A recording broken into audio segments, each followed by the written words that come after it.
and he saw how Inuit hunters prized the fat. Upon hunting a caribou, the Inuits would savor the fat deposits behind the eye and the jaw, in addition to the organ meats and the shoulder, which was fattier on caribou. Now, what Stefansson was finding was the opposite of what people in America at the time, like John Harvey Kellogg, were pushing. You know this story, and if you haven't, look at what Old Guy Carnivore has done. These religious fanatics like Kellogg believed that raw vegetables and grains were virtuous, and meat and saturated fats were sinful. Western doctors also believed that the Inuit diet was vitamin deficient and dangerous. And as he journeyed through the Arctic, Stefansson saw a different perspective, as the Inuit population, he observed, was utterly thriving. Then he got back from his time with in the Arctic, and this is when it just starts to get going. He talked extensively about his diet when he returned. He met with professors at Johns Hopkins, which was then the world's leading medical school, and the Mayo Clinic, telling them about what he ate and how the Inuit thrived.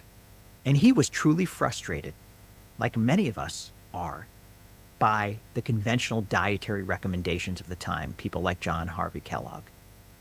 They always said fruits and vegetables and lean meats, but he saw how critical fatty meat is. And so in 1928, he got permission and support to undertake a year-long experiment at Bellevue Hospital in New York City.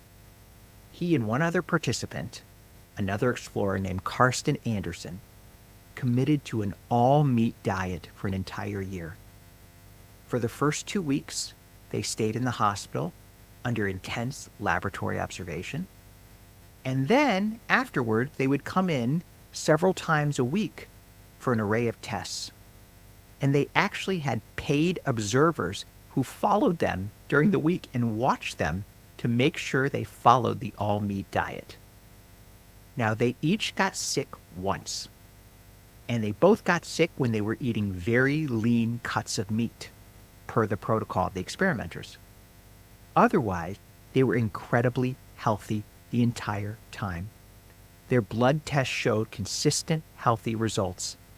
One great line that I found from the researchers concludes, their bowels remained normal, except that their stools were smaller and did not smell.